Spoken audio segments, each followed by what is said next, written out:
Broadcasting live from the Business Radio X studios in Atlanta, Georgia, it's time for GWBC Radio, Conversations to Grow Your Business. Now here's your host, Roz Lewis. This is Lee Cantor with Roz Lewis. This is another episode of GWBC Radio, Conversations to Grow Your Business. I got with me today Roz Lewis, and a little later we'll have Terri Denison with the SBA on. But Roz, before we get too far into things, tell us about what's been happening under these trying times at GWBC. Well, thank you, Lee and Stone. One of the things we are doing is trying to get information out to our constituency as everyone is facing this coronavirus, COVID-19 pandemic. And this, of course, is so unprecedented.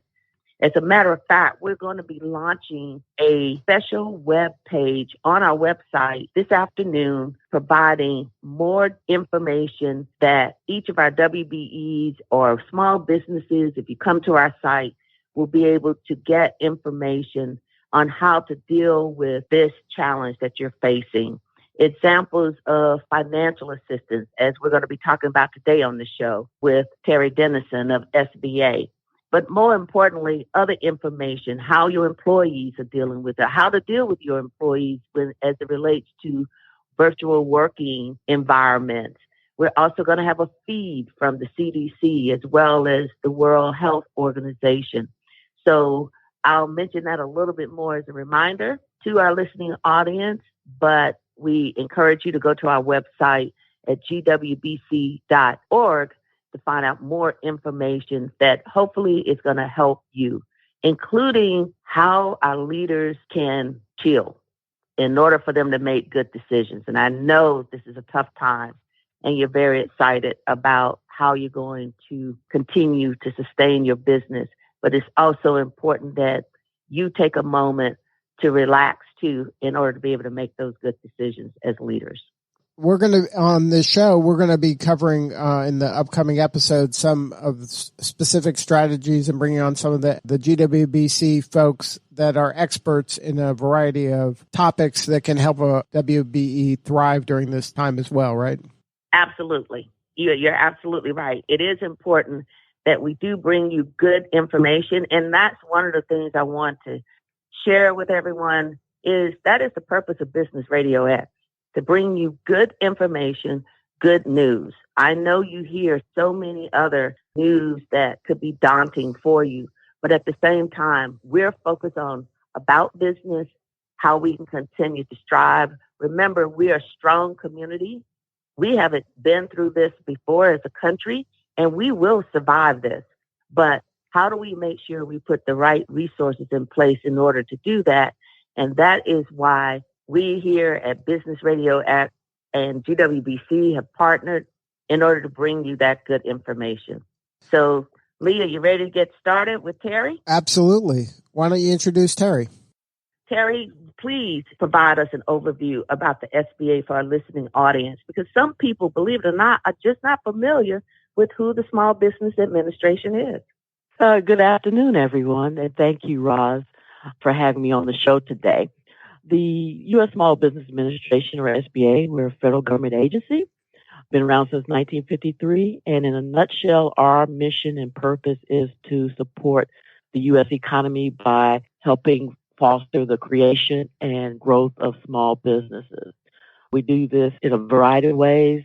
We have programs to support capital access for small businesses. We have resources to help them with business education and counseling, and then tools to help them enter the federal contracting market if they want to pursue that business opportunity. And we also, as an agency, assist small businesses in times of disaster. Of course, with the coronavirus, COVID-19 virus, and the situation that we find ourselves in economically, one of the things that the federal government has made available for this particular time is our economic injury disaster loans. This is not a new program. It's a program that we have used along with some of our other disaster assistance programs, usually in the time of a natural disaster like tornadoes, hurricanes, etc. Sometimes it could be person created as well. If you're in an area that has been affected by civil disturbance, or in the case of 9/11, we did offer those economic injury loans because of the downturn businesses were feeling, especially in the D.C. and New York areas. So this is the tool that we are using and trying to adapt to deal with the current challenge that we find ourselves in with the coronavirus. What qualifies a person to be eligible for this loan? Do they have to have, how do they have to use the loan? And what qualifications do they need to even apply for the loan? Well, the economic injury disaster loan is used basically to help a business cover its financial obligations, expenses in the face of losing revenue, losing customers, because in this case, the social distancing policies that are being put in place in response to the coronavirus. These loans are for up to $2 million, and they're a direct loan from SBA. Normally we go through commercial lenders, right, to make loans, and then we guarantee those loans. This is actually a direct loan from the SBA for those purposes. We look at, and they're a little more, because of the situation, we're a little more relaxed in how we view the qualifications as opposed to with our traditional commercial loans. Basically, we're going to look at what the business was doing, how was it performing prior to the disaster. In this case, we're considering January 30th, 2020 as the start of this crisis. Mm-hmm. So businesses can look at what they did, say, 6 months prior to this and compare it to the same period last year, the year before. And if there's been a loss or, significant decrease, then that would be a situation that would qualify that business for our disaster loan. We're talking primarily, like, obviously this show is based in Atlanta, Georgia. Are these loans available now for folks in Georgia? Yes, they are. They became available as of late yesterday. Those are They are available. You can apply. We encourage people to apply on the online portal at SBA.gov because that's a much more quick way to get the loans through the process. There is a paper application option, but those do tend to be, not receive the priority that the online. So I encourage people apply online. And then how do you determine the loan size? Like, is there a minimum? Like, say they don't need $2 million, they need $50,000. Does the person applying decide how much they'd like, or is the SBA say this is how much we have available for you? It's probably a little combination of both, but more weight being put on what the business owner indicates that they need. Of course, what SBA will look at is, what the historical performance of that business was and compare it to the period that we're in now. And that, along with what the business owner is telling us, will determine what that loan amount is. There is a possibility to go back and request additional funds if, God forbid, this goes, longer. There is a mechanism for doing that. Some of the listeners here have relationships with the SBDC. Does the SBDC help a company go through the loan process, or you don't have to have a previous relationship with the SBA in order to apply for these loans? No, you do not have to have a pre-established relationship with SBA. In fact, a lot of times that's how businesses are introduced to the SBA when they encounter a disaster and come to us for disaster assistance. Thank you for mentioning the Small Business Development Centers, which is a resource partner of ours. We partner with the University of Georgia. They provide free one-on-one consultation and technical assistance, and they have specifically told us that they're ready to assist small businesses with the paperwork and working through the application process.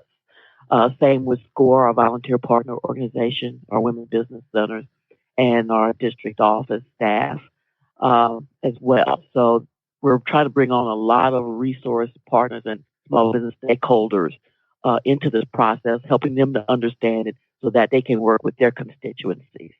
Now, these small business people out there that are dealing with these loan applications, is this something that they have to worry about kind of personally guaranteeing or putting up like their house for collateral, or their, worry about their credit scores? Like, how much of that it comes into play when it comes to, applying and getting these loans? Okay. I think with the disaster assistance loan is a little more relaxed. Well, for example, we don't have a minimum credit score. SBA tends to look at cash flow as the main, determinant of whether or not to provide a loan. They'll look at the historical data, prior to the disaster. And, if that business was doing fairly well, there's, a pretty good chance they're going to get that loan. If the borrower, the individual rather, the owners, if their credit, maybe it's borderline, maybe in the 600s, that doesn't necessarily kick them out because of the nature of these loans, we're really trying to provide them to the broadest number of businesses possible. So if you had a ding, it probably will not impact you. If it was, really bad, not so much. And the one thing I do want to emphasize is that if the business wasn't doing well before this crisis, then, this particular loan program is not going to help address that. Now, the purpose of the disaster assistance loan is to kind of help people maintain where they were prior to the disaster. Now, Roz, what are you thinking about this? This is a lot of great information for the GWBC folks, right? Yes. And, one of the things, Terry, I want to kind of go back to some of the comments that you made already for our listening audience, because they are broad and vast. They literally go beyond our region, which we're very excited to have them. Can you talk about the fact that, yes, there are other small business development centers? Of course, you are, your organization is aligned with the one here in Georgia at, with the universities here. But what about the other states? Because we cover North Carolina, South Carolina, and I'm pretty sure there's people listening, from all over the country to this, and to make sure that they know there's someone local there for them. Sure. The Small Business Development Center program is a national program. So there's going to be at least one Small Business Development Center network in your state. In some of the larger states, there may even be more than one network. So for North Carolina, South Carolina, for example, they each have small business development centers as well as SCORE chapters where the SCORE volunteer business people can assist with this process. Now, so we encourage you all and are they mostly at universities? They are primarily at universities. There's a few that have been grandfathered in that had other affiliations, but pretty much all of them are required to be connected to a institution of higher learning. And we use SBDC here to help us grow the Business Radio X network. We work with Paul Wilson out of the University of Georgia, I think Georgia State office here in Atlanta. And it's tremendous value to us. A great resource, has helped us at multiple fronts, just from strategically thinking about the business and helping us kind of leverage the resources that are available. And that's the thing. A lot of business owners don't realize how many resources are available to the small business. They don't have to do this alone. Running a business is hard enough. You don't have to do this alone. There's so many resources, and the SBA provides just a great number of resources to help a business not only just exist, but to thrive and grow. So we appreciate everything the SBA is doing. And this is another example about how our tax dollars are at work helping the small to mid-sized business grow. I mean, this is not just something that is kind of a nice to have. This is a must-have, especially during these crisis situations. So we appreciate everything that you're doing, Terri, And Roz, we appreciate you helping make people aware of this. And this is if you want to introduce yourself to the SBA, this is a perfect time to do this. Like you said, this is a crisis, and people that have businesses that are vulnerable need to know about this loan opportunity, because this could be a make or break thing for a lot of business owners. Yes, and I would add also, Terry, to expand on the fact that SBA partners with so many other organizations. There are women business development centers that are also out there, of which they partner with to bring these resources to our small businesses. Now, you talked about SCORE, and, that's an acronym. So kind of expand on that a little bit, too, so that our audience understands what SCORE is. And as Lee has mentioned, your tax dollars have already paid for these resources that are available to you. And so they're just not the superhero that come in at the time of a disaster to help you, but they're there day in and day out to assist you with growing your business. So can you expand on SCORE? Sure. SCORE used to stand for Service Corps of Retired Executives. It's a volunteer organization of mainly retired business people, but can actually now include active business persons. Because it's no longer limited to retired persons, SCORE is simply now SCORE. Like KFC used to be Kentucky Fried Chicken, now it's just KFC. Kind of the same concept. So our SCORE volunteers, because they've been in the trenches, and in some cases are still in the trenches as business people, use that knowledge to share and pass on to prospective and current business owners, so that they don't make the same mistakes that maybe those volunteers made early on in their business careers. And we can help those businesses, move along even further without encountering some of those downfalls. And, their counseling is free. They also provide training.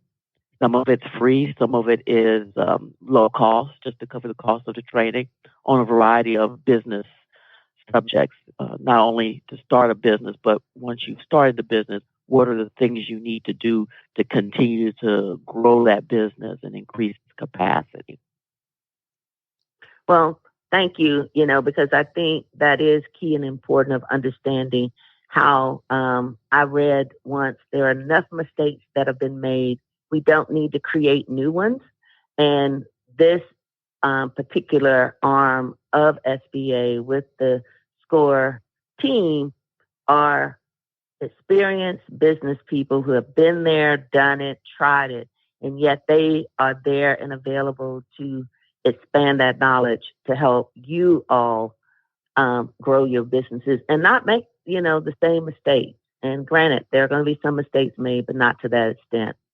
Let me ask you about this, kind of getting back to this disaster loan program that you all, we all know cash is queen, right? And of course, some people say king, but cash is queen. And, what's the timeline for these loan approvals, from the submitting of the application? Because time is of the essence of people looking at their payrolls. They're looking at trying to pay their bills. I was just on a training call with our disaster operations here, which is also located here in Atlanta for the eastern half of the United States. And they tell us that the time frame would be 14 to 21 days. Okay. To go, to get to approval of the loan. And then the borrower will, of course, need to complete and do some things on the back end for the loan closing. And then that's when the disbursement of funds would occur. And is this loan closing in person? Is everything going to be conducted online? It is done virtually. There will be certain instructions that the borrower is given, because they'll be provided with the loan authorization and some of the other closing documents and a checklist of what they need to do to make that happen. But it's not formal like maybe we're used to, where everybody sits at the table and there's attorneys, and it's much simpler and not in person. And then can you? I guess thank goodness for DocuSign, huh? Sorry, Lee. Yeah. Now, what about the repayment of the loan? Is it like, what are the interest terms, and then how quickly is it? Is there any kind of starting pay? Do you immediately begin repaying the loan, or like what? How does that work? Yeah. Well, the good news is, because of these are disaster loans, there's a lot more flexibility with that, as opposed to maybe our more conventional loan guarantee programs. They have up to 30 years to repay the loan. And that's for amortization purposes, so that those monthly payments can be low. There's no prepayment penalty. So once we get through this, things pick up. Maybe the business even grows beyond where they were before the disaster. They can take that debt out and pay it off without penalty. Normally, there is a 4-month period where no payment is not required. And I know that our Office of Disaster Assistance is looking at, in this particular instance, maybe even extending that period before the business would have to start looking at repaying the loan. And then the interest rate? But currently, you're saying 4 months? I want our listening audience to hear that. So it's a 4 month. Yeah, a minimum of 4 months where you wouldn't have to pay before you actually started the repayment process. And as I mentioned, because of given our situation in this particular case, I think we are looking at possibly extending that, but it won't be before 4 months. And then interest rates? Yeah. Well, currently, this is a fixed rate set by statute, a statutory formula. Currently, it is 3.75% for small businesses, and actually nonprofits are eligible for this particular loan, which is a departure from our usual policy. Their rate is 2.75. I know that there's been some feedback and concern about the current 3.75 interest rate for small businesses because, of course, the Fed has dropped the interest rate. And I think that's information that we have fed back up to our folks in Washington to see if there's a way that can be addressed. So, but that's what it is at this particular time. And then depending upon your closing, sorry. No, go ahead, Roz. Please. Go ahead, Roz. Oh, sorry about that. Yeah, because this is exciting information, right? So depending upon your closing date as to what that interest rate may be, even though right now the base rate is 3.75, but given the fact that you all have already addressed this, and according to, with the Federal Reserve has lowered the rates, that could change. And will it just depend upon your closing date, or will they consider lowering that rate to whatever the final rate will be? That part, because it has, this hasn't actually been done, I'm not certain on how to answer that. Usually you look at interest at the time of application. And, okay. I know with our regular loan programs, we do that. But like I said, I think we've been getting this feedback quite a bit about the fact that it's higher compared to what the market rate is. And so, hopefully we're able to do something, because it is set by statute. So it's harder to waive statute than an internal policy guideline or regulation. So that's something we'll have to stay tuned on. Now I want to let everybody know we hear you. Now, we're talking a lot about the Disaster Assistance Loan Program, but the SBA has a variety of other loan programs as well. Are those loan programs going as normal? Yes, they are. And in fact, for individual or for businesses that have already obtained an SBA-backed loan, either with one of our loan guarantee programs, we have always had a provision where lenders can have some flexibility to defer payments or offer interest-only payments for a certain period of time to help a business weather a temporary situation. So we've really been encouraging our lenders, once again, of their authority to do that. They don't even have to ask us in most cases to do this. They can do it unilaterally. And deferments, for example, could be up to 6 months. Now, if you were a small business person, how would you advise them about going through this process? Is this something that they just have to do is just go to the website and then everything is there, or how would you recommend them moving forward if they want more information or want to pursue this disaster assistance loan program? Oh, sure. There's several ways to do this. First, I would, in fact, encourage them to go to the website, SBA.gov/disaster, because there is more detailed information about the program. And then they can look at the online application. There's kind of step-by-step notes on how to go about completing the application online. If they need additional assistance, there is also our Disaster Assistance Customer Service Center, and they're at 800-659-2955. They're 7 days a week to help borrowers work through the application process. They can also email if they have questions to Disaster Customer Service. That's all one word, Disaster Customer Service at SBA.gov. Now, Roz, you mentioned some resources for the GWBC folks. Is there anything that you're doing to help them kind of connect with the SBA right now? Yes. As a matter of fact, that webpage that we are creating, it's literally the purpose of it is to be a one-stop shop for our constituency to be able to get information about financial resources, about business resources, health resources, so that you can just go to that page. And it's at gwbc.org.